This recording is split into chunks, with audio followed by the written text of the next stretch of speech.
Assalamualaikum warahmatullahi wabarakatuh.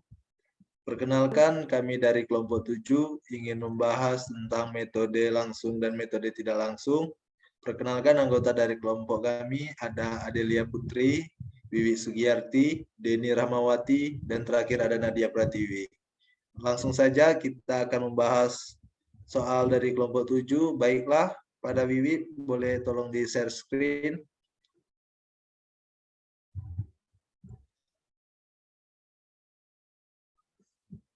Apakah sudah kelihatan, teman-teman?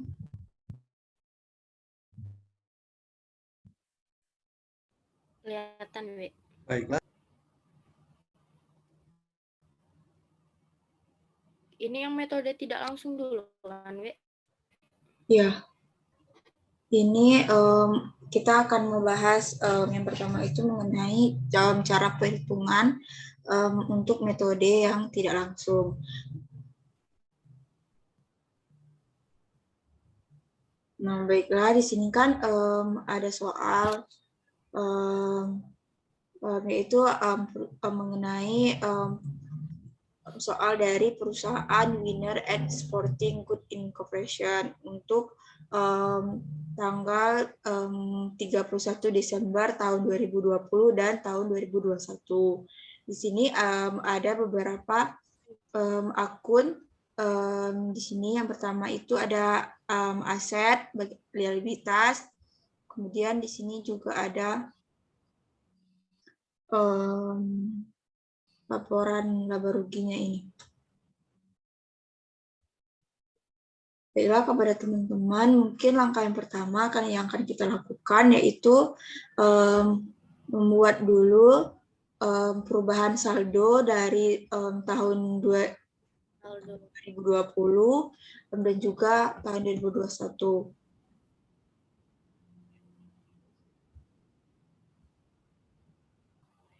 Kepada teman-teman mungkin boleh ada yang pertama kita itu masukkan dulu di bagian aset. Di sini kita telah membuat format-format akun-akunnya.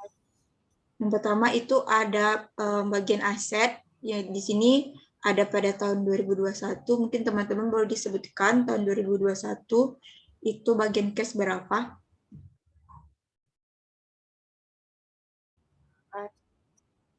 $. Itu di bagian 31 Desember 2021. Sebesar $464 itu ya? Iya. Di soalnya tadi kan? Iya. Terus untuk tahun 2020-nya itu ada 395.800. $. 395.800. Ini ada akun receivable-nya itu 163. $200. Terus di tahun 2020-nya $45.700. Terus inventorisnya berapa? Inventorisnya sebesar $395.000. 395.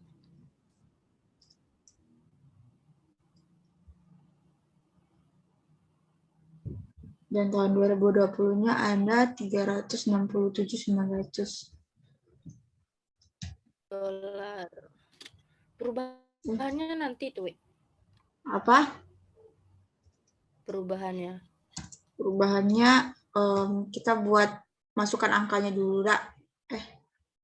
Ya, itu salah 367 itu. 300.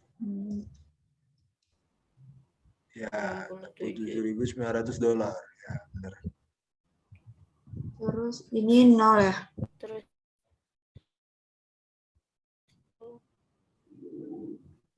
Ya, itu nol. Nolnya sebesar $120.000. Lainnya 160. 160.000 Lalu tanggal ininya 2020 dolar. nol ya? Nol. Kalau salah. Ya. Equipment itu Berapa? tahun 2021 $695.500. 95.500. Ya, benar. Terus 575. Terus 500. 75.500. Salah itu, Nah, Ya. Ininya akumulasi depresiasi minus ya? ya, Minus 194.000.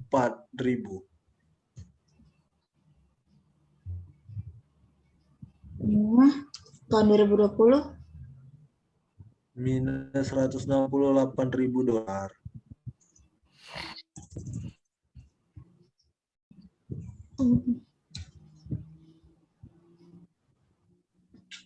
apakah sudah benar angka-angkanya?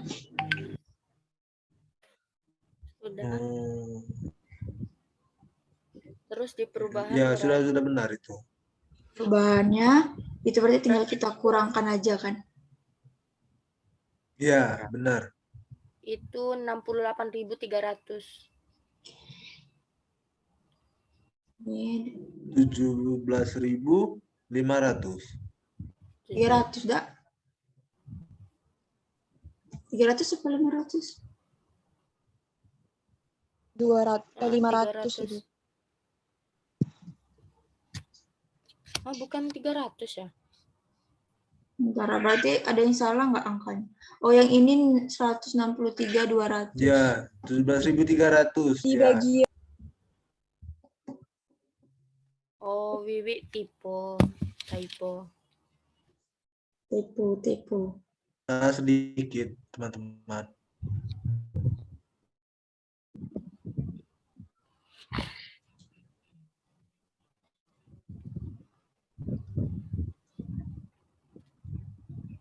Itu berarti jadi min 120.000.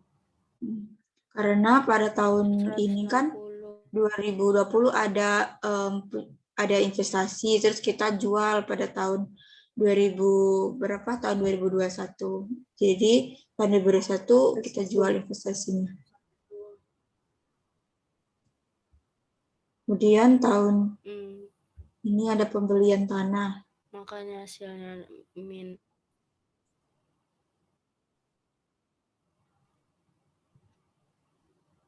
Terus 120.000. Nah, untuk yang ini mungkin ada itu dari teman-teman.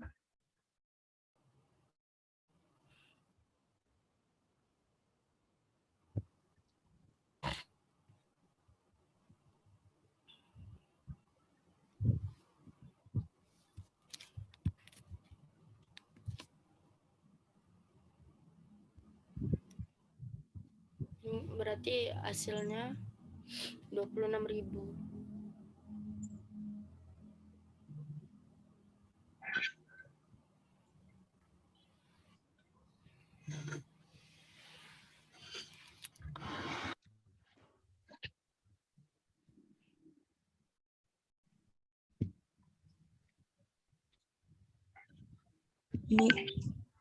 Ini kan harusnya kan dikurangkan kan seperti yang pada akun-akun sebelumnya tadi. Cuman untuk akumulasi depreciation itu tuh ada sedikit perbedaan cara perhitungannya.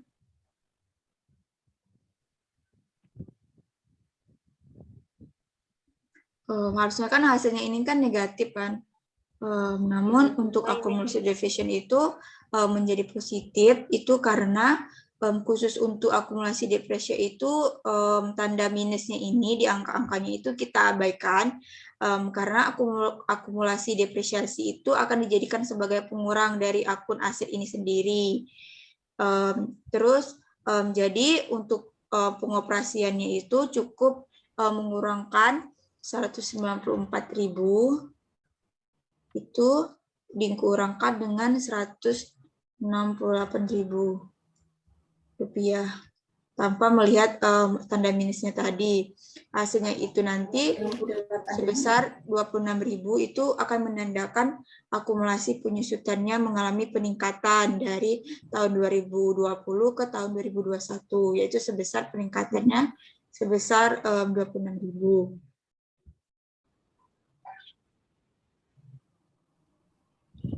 Oke, ngerti.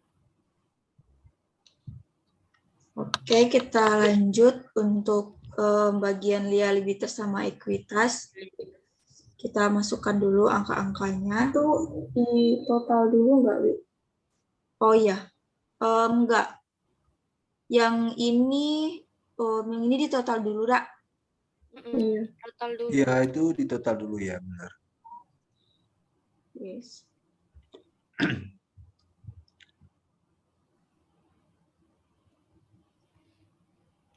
Jadi kita masukkan angka dulu untuk yang liabilitas sama ekuitas. Sebesar $228.700. Berapa? $228.700. Tahun 2020-nya? Sebesar 210.500.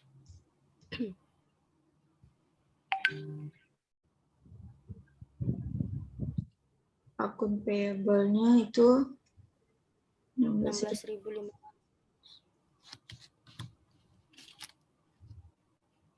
Dan ini 21.400.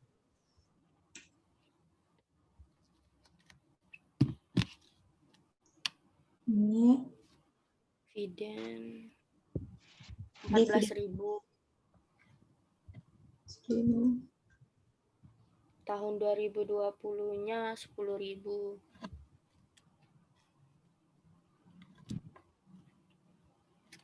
Besar kapital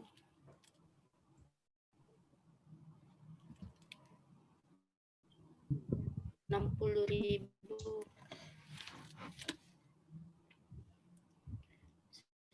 Premium ordinary 265.000.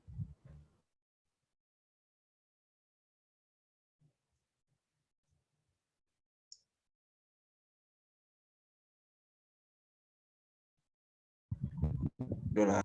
5.000.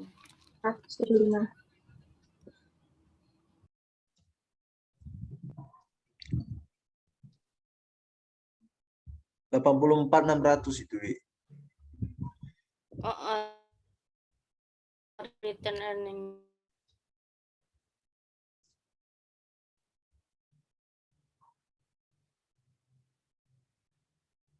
kita jumlahkan dulu, Rak.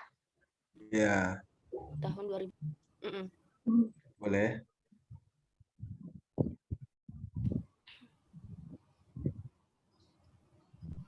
Perubahan. Kita kurangkan aja seperti tadi untuk melihat berapa selisihnya.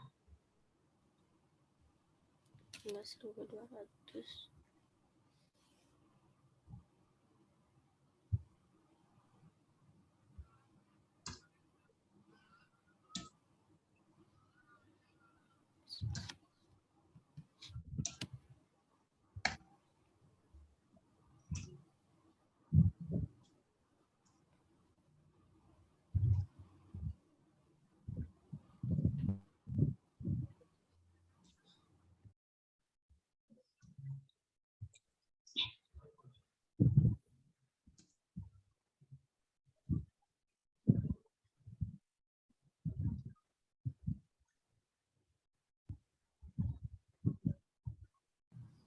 $1.000.000.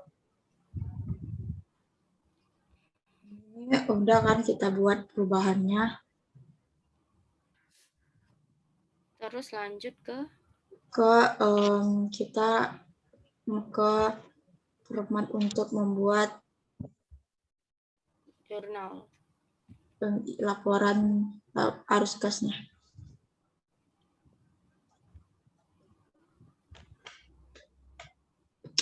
Nah, kan di yang pertama itu ada laba bersih. Nah, laba bersihnya kalau di soal berapa, teman-teman? Laba bersih di soal Ini ya laba bersih yang bagian net income. Beda sih. Iya, Wi. Iya, benar itu. 180, 600.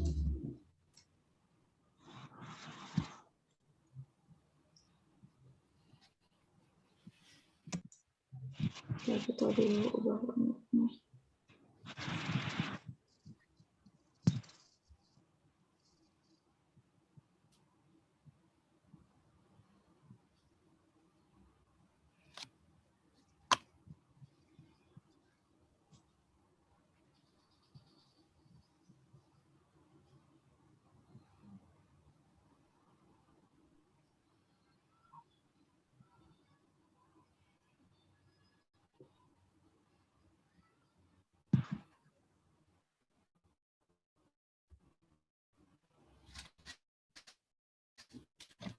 English Uni.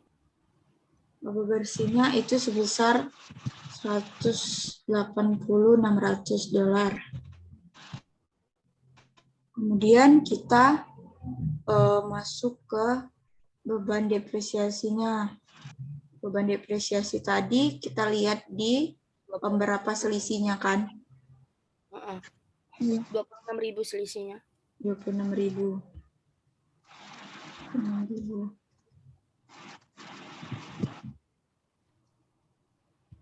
Kemudian itu kita lihat di masuk ke keuntungan dari penjualan investasi.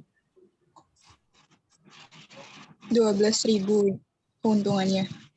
12.000. Itu minus atau itu, teman-teman? Minus enggak sih? Mm-mm. Minus. Minus ya? Minus 12.000 dolar. Peningkatan saldo. Peningkatan saldo piutang. Itu tadi peningkatan saldo piutang sebesar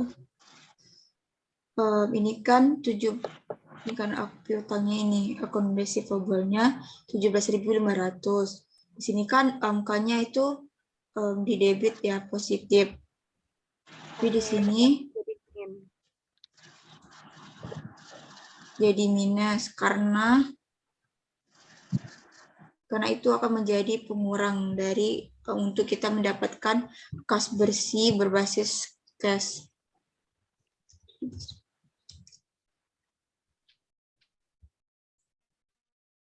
Untuk peningkatan saldo persediaan itu 27.100 ini juga sama, itu akan kita jadikan pengurang juga. Jadi kita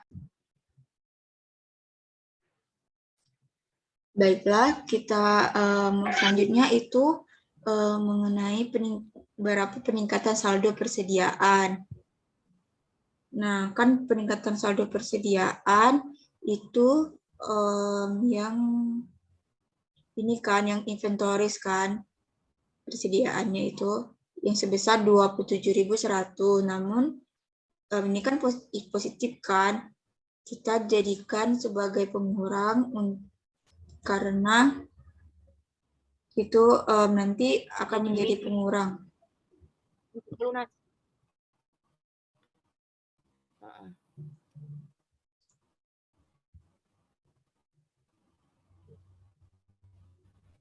Berarti lunas itu tadi. Terus itu ada peningkatan saldo piutang dagang. Sebesar 18.200. Ini kan yang akun payable ini kan 18.200. itu tetap di posisinya tetap di debit, tetap positif. Kemudian yang penurunan saldo accrued payable. Payable itu yang ini. Ini kan di sini kan minus kan, karena 16.500 dikurang 24.000 itu minusnya 4.900. Jadi di sini juga tetap minus 4.900.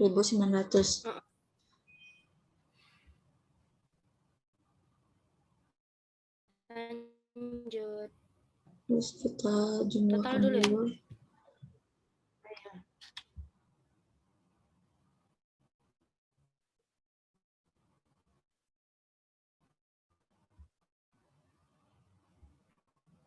Terus kita lanjut untuk arus perhitungan untuk, maka didapatlah totalnya tadi sebesar 163.300 itu menjadi kas bersih yang dihasilkan dari aktivitas operasi. Karena itu hasilnya ini positif, jadi itu menjadi kas bersih yang dihasilkan dari aktivitas operasi.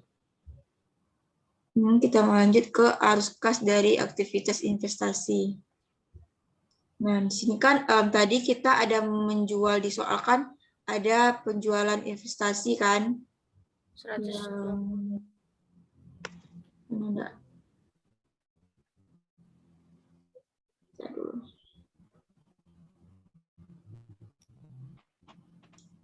Jualan investasi itu. Ini yang investment ini kan 120.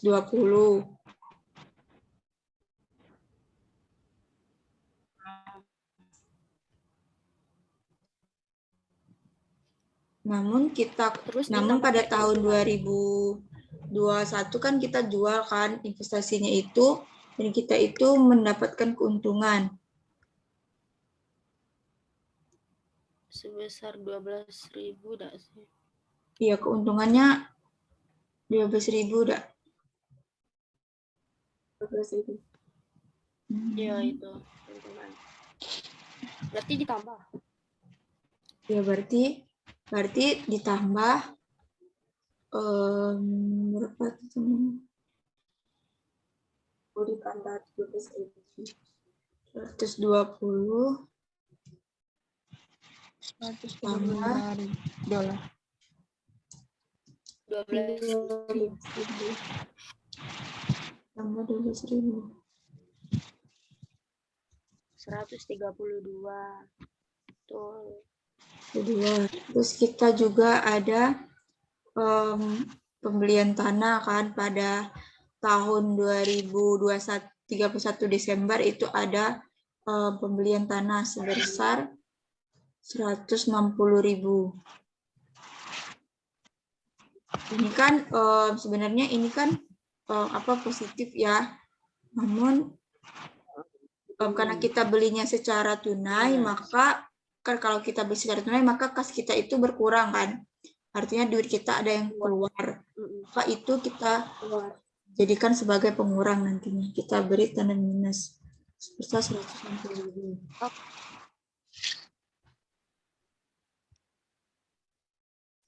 Kemudian sama juga dengan pembelian peralatan, equipment itu equipment-nya itu selisihnya ada 120.000. Ini kan juga positif. Tapi karena kita belinya secara tunai, maka kita jadikan juga sebagai pengurang.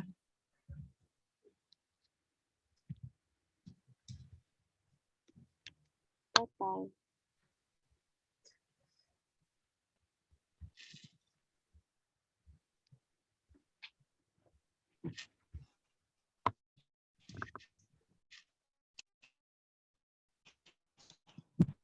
Lalu maka didapatlah kas bersih yang terpakai dari aktivitas investasi itu sebesar minus 148.000. Kemudian kita masuk ke perhitungan untuk arus kas dari aktivitas pendanaan. Di sini itu yang pertama itu ada penerbitan saham biasa. Itu sebesar 15.000 dah sih. Sebesar berapa? Terus ditambah 15.000 terus ditambah kayak saham biasanya. Oh iya, biasanya 90.000. ya. Ini kan tadi Jadi selisih saham biasanya itu ini kan yang share capital ordinary-nya itu ada 15.000 ini. 15.000. Kemudian untuk share premium ordinary-nya itu ada 90.000. Jadi kita totalkan 90.000 tambah 15.000. 15.000.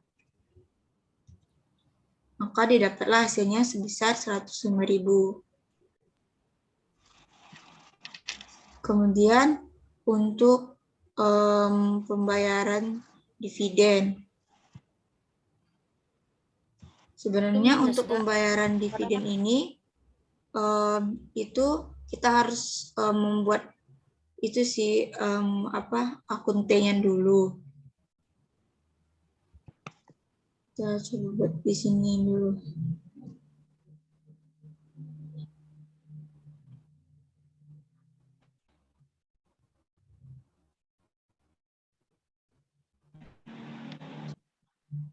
Pertamanya itu kita buat nih.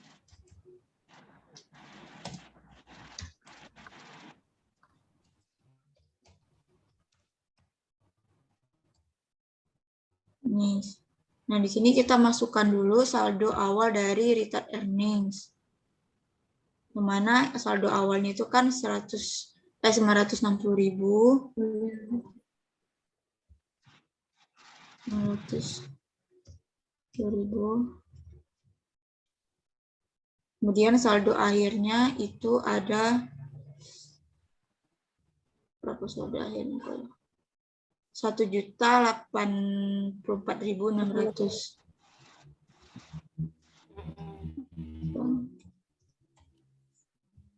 Terus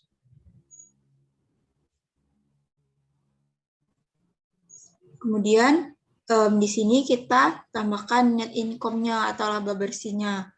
Jadi kan laba bersihnya itu sebesar 180.600 ya. Nah, maka kita cari dulu berapa dividen yang akan diumumkan. Yaitu cara mencarinya itu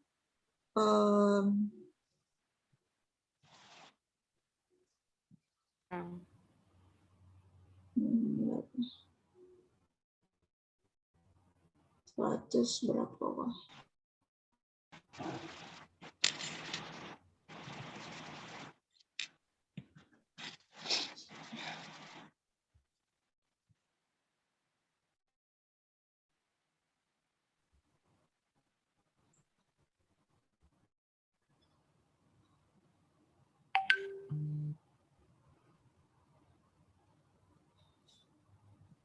Ini sebesar 56.000.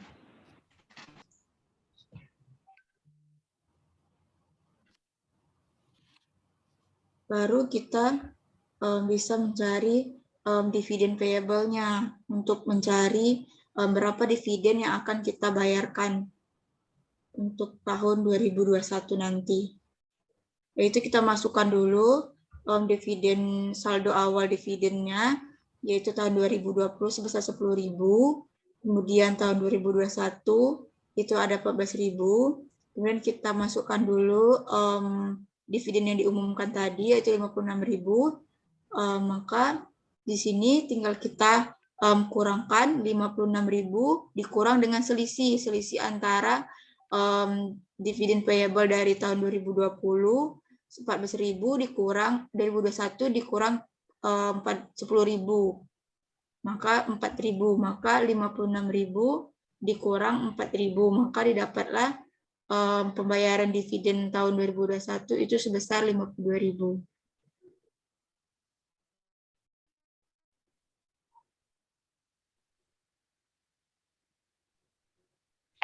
Di sini kan kita artinya membayar dividen. Membayar dividen itu artinya kas kita ada yang keluar kan, maka kas kita akan berkurang. Maka kita minuskan sebesar 52.000. Kemudian kita jumlahkan.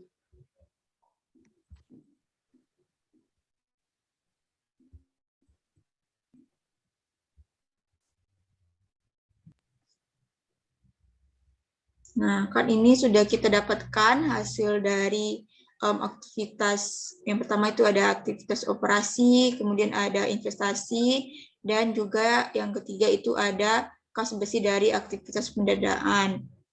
Nah, maka kita buat untuk peningkatan kas besi untuk tahun 2021, itu kita tinggal jumlahkan saja ketiga aktivitas operasi tadi, yaitu sebesar 163.000 ditambah minus 148.000 ditambah dengan 53.000. Maka didapatlah hasilnya yaitu 68.300.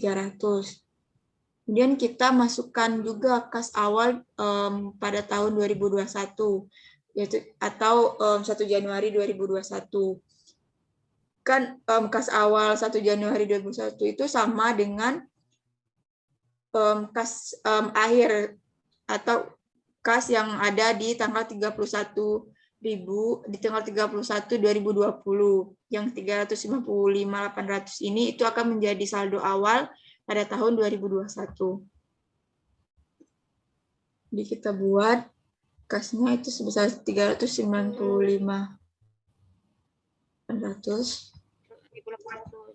Ditambah ya jadinya. Nanti ditambah. Dan tinggal kita jumlahkan.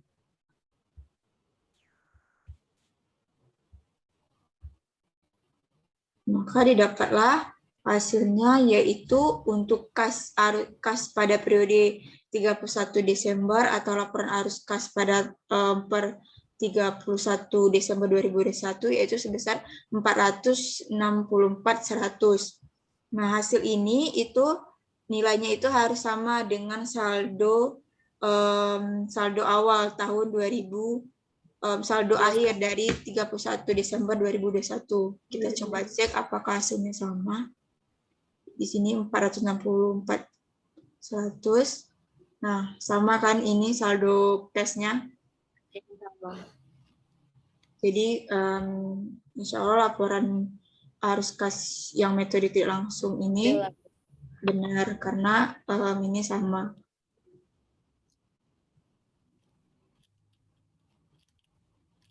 Jadi udah deh untuk yang metode tidak langsung.